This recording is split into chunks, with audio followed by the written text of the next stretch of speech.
Hi అండి, this is day 7. మీ పిల్లలకి day 1. కొన్నిసార్లు మనం మన పిల్లలతో ఖచ్చితంగా ఉండాల్సి వస్తుంది, తప్పదు. ఎందుకంటే మనం చేసే వాళ్ళ మంచి కోసమే. సో ఇవాళ వెయిట్ చూపించండి. మా లలిత వచ్చి 19 కేజీలు ఉన్నారు, మా విన్ను గారు నుంచి 17 కేజీలు ఉన్నారు. చూద్దాం ఈ సమ్మర్లో వీళ్ళు ఎంత వెయిట్ గెయిన్ అవుతారో, ఎంత ఫిట్ అవుతారో చూద్దాం. సో ఇది మా అందరి డే 1 అండి. సో ఇందులో ఫస్ట్ పూర్తిగా వామ్ పెట్టాను. మన నెక్కి, షోల్డర్కి, హిప్కి, అలాగే సిటప్స్, యాంకిల్కి, రిస్ట్కి అన్నీ వామ్ పెట్టండి. అది చేపించిన పిల్లలకి. ఎవరైతే మన వీడియో చూస్తున్నారో వాళ్ళకి ఒక చిన్న రిక్వెస్ట్ అండి. మీకు మా వీడియో చూసాక ఏమైనా డౌట్స్ ఉన్నా, లేకపోతే పలానా వాటి మీద ఏమైనా వీడియోస్ కావాలని చెప్పినా మీరు కామెంట్ చేయండి. చేస్తే దానికి సంబంధించిన వీడియో చేస్తానండి. పిల్లలకు సంబంధించి ఏం చేస్తాను, పెద్దవాళ్ళకి సంబంధించి ఏం చేస్తానండి. పిల్లల్లో ముఖ్యంగా 3 రకాలు ఉంటారండి. అందులో ఒకటి వచ్చి బాగా సన్నగా ఉంటారు, రెండవది వచ్చి మధ్యస్థంగా ఉంటారు, మూడవది ఓవర్ వెయిట్గా ఉంటారు. ఈ సన్నగా ఉన్న వాళ్ళు తినే వాళ్ళైతే ఇబ్బంది లేదండి, వాళ్ళు ఖచ్చితంగా వెయిట్ గెయిన్ అవుతారు, అసలు దానికి ఇబ్బంది ఏం లేదు. ఈ సన్నగా ఉండి తినని వాళ్ళు ఉంటారు. ఇప్పుడు మా లోహిత ఉంది, తన స్కిన్గా ఉంటుంది, అసలు ఫుడ్ తినదు, దానికి చాలా ఇబ్బంది పడుతుంది. నేను కూడా చిన్నప్పుడు సరిగ్గా తినేవాడిని కాదంట. సో నా జెనెటిక్స్ అని చెప్పి నేను అనుకునేవాడిని. సో ఇప్పుడు నేను ఏం చేస్తాను అంటే అండి, మా పిల్లల్ని ఈవినింగ్ టైం దొరికింది అనుకోండి, నేను వాళ్ళని సైకిల్ దొక్కిస్తాను బాగా, లేదంటే ఉరికిచ్చి అటు ఇటు ఆడిపిస్తాను. అప్పుడు వాళ్ళకి ఆటోమేటిక్గా ఆకలేస్తుంది. ఆ ఆకలి వేసినప్పుడు వెంటనే ఇంట్లోకి వచ్చి వాళ్ళకి జీడిపప్పు, బాదం పప్పు, పిస్తా పప్పు, ఖర్జూర ఇవన్నీ ఇస్తాను. సో వాళ్ళకి ఖచ్చితంగా ఆకలి వేసిన మనం ప్రోటీన్ ఫుడ్ ఇస్తే వాళ్ళ ఒంటికి పడుతుంది. నార్మల్గా అయితే ఏమవుతుందంటే అండి, మనం అరిసి తిట్టి వాళ్ళకి బాదం పప్పు కానీ జీడిపప్పు కానీ పెడతాం కానీ అది ఒంటికి పడేది ఒకలా ఉంటే, మీరు ఇలా కనుక ఒక 10 నిమిషాలు పావుగంట వాళ్ళ టైం కేటాయించి మనం వాళ్ళని బాగా ఆడిపించి వాళ్ళకి ఆకలి వేసినప్పుడు కనుక మీరు ఖచ్చితంగా ఈ ఫుడ్ వెళ్తే ఏమవుతుంది, అది ఒంటికి మొత్తం పడుతుంది. ఎందుకంటే వాళ్ళు ఇష్టంగా తింటారు. అప్పుడు అది మామూలు టైంలో ఏంటంటే వాళ్ళు ఇష్టంగా తినరు. కొంతమంది తింటారు హ్యాపీ, తిన్న వాళ్ళు చెప్తాను ఇది. సో ఇలా మన పిల్లలకి పెట్టుకుంటే అది ఒక్క రోజులో వచ్చే ప్రాసెస్ కాదండి, టైం పడుతుంది. ఆ టైం మనం కొద్దిగా మనం వేచి ఉంచి మన పిల్లల కోసం ఇస్తే కనుక ఖచ్చితంగా వెయిట్ గెయిన్ అవుతారు. మీకు కనుక ఇలాంటి ఇబ్బందులు ఉంటే మీరు ఖచ్చితంగా కామెంట్ చేయండి. మీరు ఎవరైతే నా వీడియో చూస్తున్నారో వాళ్ళందరూ కామెంట్ చేయండి. నాకు పలానా ఇబ్బంది ఉందంటే నేను ఖచ్చితంగా చెప్తాను. అసలు నేను యూట్యూబ్ ఛానల్ స్టార్ట్ చేయడం కారణం ఏదండి, నాకున్న నాలెడ్జ్ ఏదైతే ఉందో అది షేర్ చేద్దాం, దానివల్ల 2-3 మారినట్టే కదా అని చెప్పి ఒక ఆలోచన అండి. సో ఖచ్చితంగా మీకు లావుగా ఉన్నా, సన్నగా ఉన్నా, ఫుడ్ తింటున్నా తినకపోయినా మీకేం డౌట్స్ ఉంటే కనుక మీరు కామెంట్ చేయండి. నేను ఖచ్చితంగా దాని మీద మీకు ఖచ్చితంగా నేను వీడియోస్ చేస్తాను అండి. సో ఇప్పుడు మా పిల్లలు కొద్దిగా ఫిట్నెస్ పెరగడానికి, అలాగే కొద్దిగా వెయిట్ గెయిన్ అవ్వడానికి నేను ఎలా ప్లాన్ చేసుకున్నాను అంటే అండి, ప్రస్తుతానికి వాళ్ళకి హాఫ్ డే స్కూల్ కాబట్టి నేను మార్నింగ్ సెక్షన్ వాళ్ళని ఇబ్బంది పెట్టను. ఓన్లీ 3 o'clockకి వాళ్ళకి ఏ నట్స్ అయితే ఉన్నాయో నట్స్ మొత్తం అండి 2-3 చొప్పున అన్ని మా పిల్లలకి ఇప్పిస్తాను అండి. ఒక 20 minutes తర్వాతకి వచ్చి నేను జిమ్కి తీసుకెళ్తాను. జిమ్కి తీసుకెళ్ళి ఒక 20 minutes వార్మప్ చేపిస్తాను. వార్మప్ అయిపోయాక గ్రిప్ స్ట్రెంత్ కోసం నేను హ్యాంగింగ్ చేపిస్తాను అండి. పులప్స్ చేస్తాం కదా, అలా హ్యాంగ్ చేపిస్తాను. సో గ్రిప్ స్ట్రెంత్ పెరుగుతుందని చెప్పి. అలాగే నేను ఈ వర్కౌట్స్, ఈ యోగాసనాలు ఏవైతే కుదిరితే అవి మొత్తం చేపిస్తాను అండి. తర్వాత టెర్రస్ మీద తీసుకెళ్ళి కాసేపు కర్ర తెప్పిస్తాను అండి. అలాగే ఈ నక్కులు స్ట్రాంగ్ అవ్వడానికి ఈ వాళ్ళకి నేను క్యాలెండర్ పెట్టి పంచింగ్ చేపిస్తాను అండి.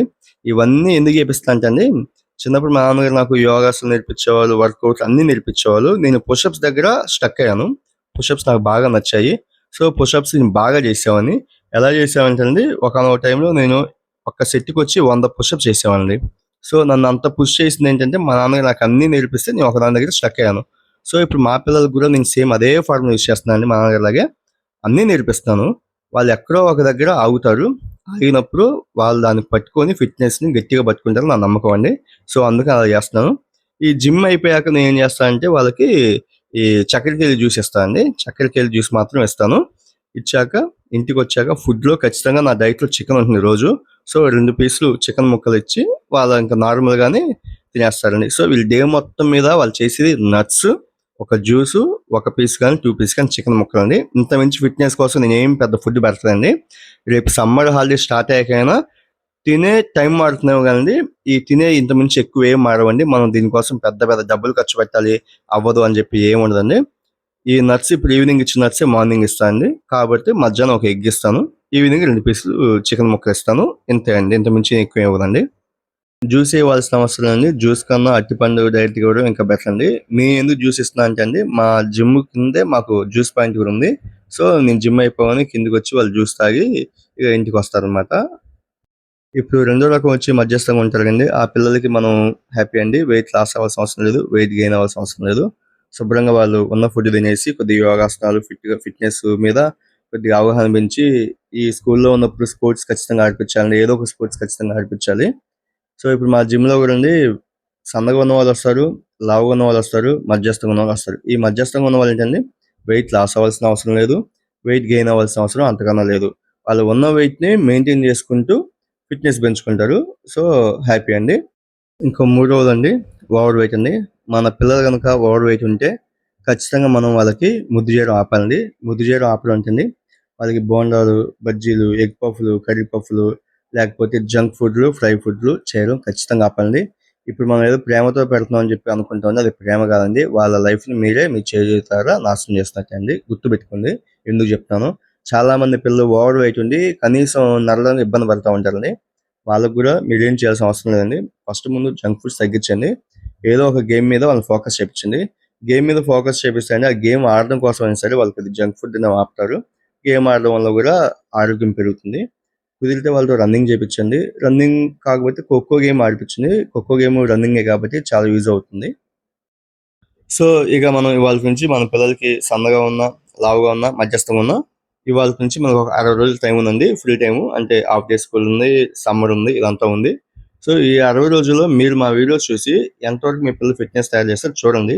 చూసాక మీరు ఖచ్చితంగా కామెంట్ చేయండి. చెప్పా గాని మీకేమైనా డౌట్స్ ఉన్నా గాని కామెంట్స్ చేయమని చెప్పి చెప్పండి చేస్తాను. సో, ఇవాళ మనం మెయిన్ అండి వార్మప్ అండి. మనం ఫస్ట్ నేను వార్మప్ వీడియోస్ అప్‌లోడ్ చేశాను మీకు స్టార్టింగు. ఆ వార్మప్‌లో మనకి ఏదైతే ఉందో అది చిన్నగా చేపిచ్చండి. దాని తర్వాత యోగాసనాలు. నిన్న మీకు ఆల్రెడీ చెప్పాను. యోగాసనాల వల్ల బెనిఫిట్స్ అని చెప్పి ఆ మొబిలిటీ, ఫ్లెక్సిబిలిటీ, స్పైనల్ పొజిషన్ అయన్నీ మీకు చెప్పాను. సేమ్ ఇవాళ కూడా సేమ్ అయ్యే చేపిచ్చండి. చూడండి. ఏదైతే ఈజీగా ఉందో అది చేపిచ్చండి. మీకేదైనా కష్టంగా అనిపిస్తే గనుక అది ఆపేసేయండి. ఇబ్బందేం లేదు. ఈ పద్మాసనం, వజ్రాసనం, వక్రాసనం ఇది ఖచ్చితంగా పిల్లలు చేయొచ్చండి. దీనికి ఎటువంటి ఇబ్బంది లేదండి. ఇది ఇంకా చాలా మంచిది. ఈజీ అండ్ మంచిది 2 అండి ఇది.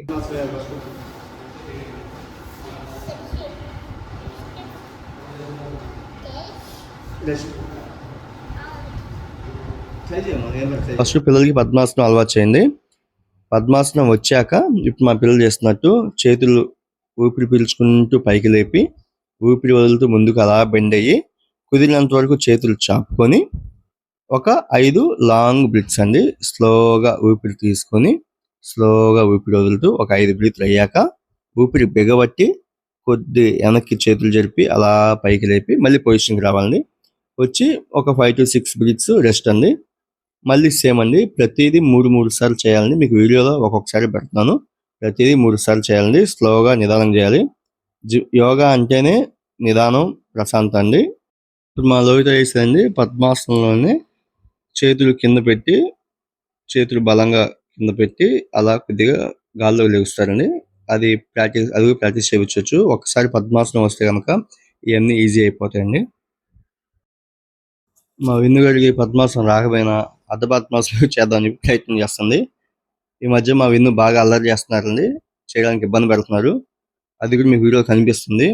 ఆ ఇబ్బంది పెట్టినప్పటికీ కూడా వాళ్ళ అక్కని చూసి చెయ్యాలని చెప్పి చేస్తుంది.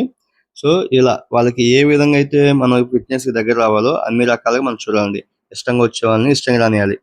పంతంగా వచ్చే వాళ్ళని పంతంగా రానియాలి. కానీ చాపు నీ ఇష్టం వచ్చింది నెట్టు. అది.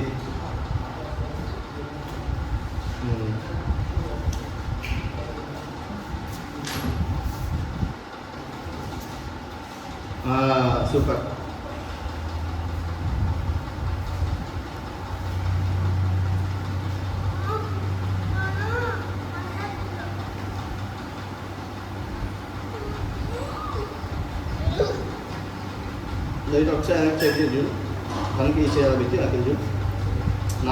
మొన్న మనకి ఇది చెప్పామండి. ఈ పద్మాసనం వేసి 2 కాళ్ళు 2 చేతులు పట్టుకోమని చెప్పి రివర్స్ లో. సో, ఒకటి చెప్పామంటే దానికి వాళ్ళు చిన్నగా ఎలా అంటే ఒక చిన్న ఛాలెంజ్ లాగా చెప్పాలి. చేయలేకపోతే ఎంతవరకు చేస్తున్నావు చెయ్యి ఇంకా చేయొచ్చు అన్నట్టుగా అండి. ఊపిరి పీల్చుకుని కింద బెండ్ నా చేతులు గట్టి పట్టుకుని లేపండి కుదిరినంత వరకు. మరి 5 4 గట్టిగా 3, 2, relax. చేతులు నింపండి ఫస్ట్. ఇది ఇప్పుడు రిలాక్స్ పొజిషన్.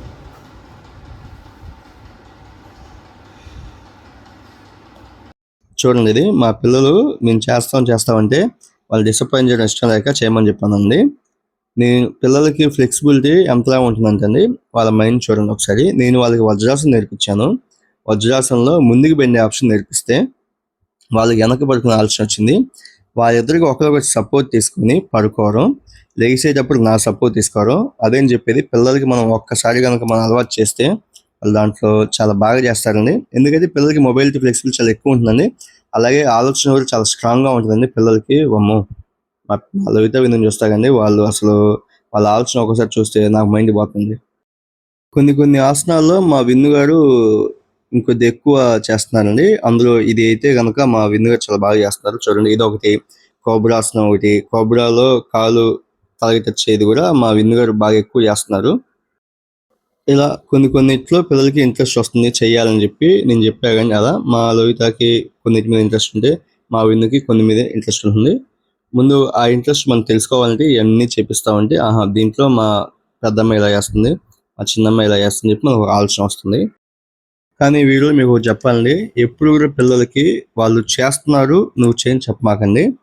వాళ్ళంతా వాళ్ళు చేస్తున్నారని వీళ్ళు చేస్తే ఓకే అండి. అంతేగాని ఎవరినో చూపించి మన పిల్లల్ని వాళ్ళు చేస్తారు మీరు చేయలేరా అని అసలు అనొద్దండి. అసలు పిల్లలకి అది ఎంత అనిపిస్తుంది అసలు చేయలేండి. అది అసలు చేసిన వాళ్ళు ఇష్టంగా అసలు చేయరు. అలా అసలు చెప్పమాకండి. ఇలా చేద్దామమ్మా అలా చేద్దామా అని చెప్పి మనం ఎవరైనా చూపించాలి కానీ వాళ్ళని చూపించి వీళ్ళు చెయ్యని అసలు చెప్పమాకండి. మా వీడియోస్ అయినా సరే అండి, వాళ్ళు చేస్తున్నారని మీరు చేయమని చెప్పమాకండి. ఫస్ట్ ముందు మీరు మీ పిల్లలతో మాట్లాడి అలా చేద్దాం ఇలా చేద్దాం చెప్పాక అప్పుడు మా వీడియోస్ కానీ లేకపోతే మీకు నచ్చిన వీడియోస్ చేయించండి. డైరెక్ట్ మీరు వీడియోస్ చూపించేయమని అస్సలు చెప్పమాకండి, పొరపాటు మీద చెప్పమాకండి. నేను మా పిల్లలకు కూడా అంతే అండి. ఇప్పుడు సపోజ్ మా పిల్లల్ని రేపు సమ్మర్ స్టార్టింగ్ వాకింగ్ తీసుకెళ్ళాలనుకోండి, నేను ఏం చేస్తానంటే ఫస్ట్ 2-3 days నేను ముందు రన్నింగ్కి వెళ్ళిపోతాను. వెళ్ళినప్పుడు మా పిల్లలు వచ్చినప్పటికీ నేను మళ్ళీ వచ్చి వాళ్ళ ముందు నేను జిమ్కి వెళ్తాను కదా, వాళ్ళు అడుగుతారు ఏంటి నాన్న ఎక్కడికి వెళ్ళి వచ్చామని. ఇట్లా జాగింగ్కి వెళ్ళి వచ్చామా అని చెప్పాను అనుకోండి, మమ్మల్ని పిలిస్తే మేము వస్తాంగా అంటారు. అంటే మీరు రారుగా మీరు నిద్రలేరుగా అని చెప్పి అంటాను. లేదు మేము ఖచ్చితంగా వస్తామని చెప్పి వాళ్ళంతా వాళ్ళు అంటారు అనమాట. సో అప్పుడు నేను 2వ రోజు వాళ్ళు మార్నింగ్ లేపి తీసుకెళ్తాను. మా లోహిత అండి నేను ఏం చెప్పినా కానీ పాపం అది అర్ధరాత్రి లేపి రామని చెప్పినా నా ఎమ్మటి వచ్చింది, దానికి ఇబ్బంది లేదు. మా విన్ను గారు అలా కాదు కనుక తనని నా వైపు తిప్పడానికి ఇలా నేను మైండ్ గేమ్ ఆడతాను అనమాట. ఇందులో తప్పేం లేదు కానీ మంచిదిగా మనం చేసేది.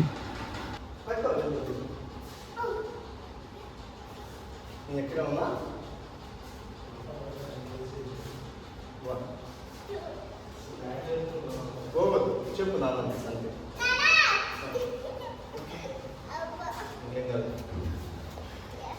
వదలకు ముందే చెప్పాలి నాన్న అని చెప్పి. ఓకేనా కూర్చోండి. అదే 1 2 అంటే 3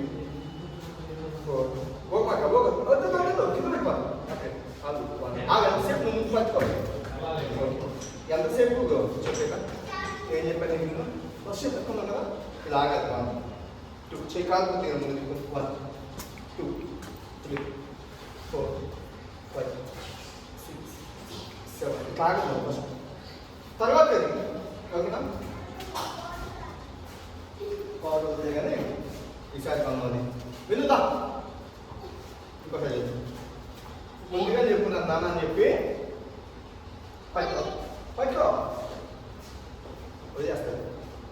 1 గట్టి పట్టుకోవాలి బలంగా. అది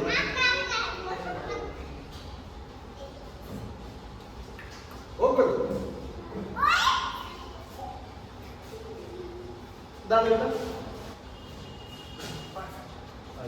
రెడీ 1 ఇది మాట్లాడక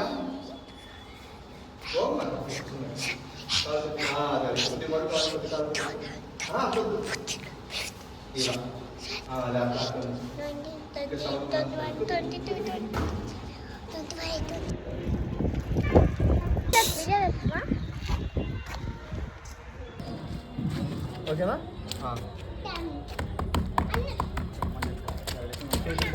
చేతులు దగ్గరగా ఉండాలి. అందుకే చేతులు దగ్గరగా ఉండాలి. అట్లే ఉండాలి. అది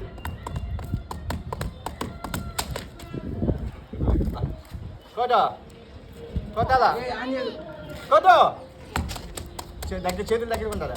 కొట్టు వినుదా కొట్టు కొట్టు కొద్దిగా బట్టలు ఎప్పుడు కూడా చేతులు ఉండాలి. ఓకేనా? కొట్టు కొట్టు కొద్దిగా. సో అదండి, నేను మ్యాక్సిమం నాకు తెలిసినంత వరకు అన్నీ చెప్పుకుంటూ వచ్చానండి. సన్నగా ఉన్న వాళ్ళకి, లావుగా ఉన్న వాళ్ళకి, తినే వాళ్ళకి, తిన్న వాళ్ళకి అన్నీ చెప్పుకుంటూ వచ్చాను. ఇంకేమైనా ఉంటే మీరు నాకు కామెంట్ చేయండి, చెప్తాను. మీరు నాకు కొద్దిగా సపోర్ట్ చేసి మా వీడియోస్ మీకు నచ్చితే లైక్ చేయండి. అలాగే ఎవరికైతే పిల్లలు ఉన్నారో వాళ్ళందరికీ వీడియోస్ కొద్దిగా షేర్ చేయండి. మా ఛానల్ సబ్స్క్రైబ్ చేసుకోండి. థ్యాంక్స్ అండి. Thank you very much.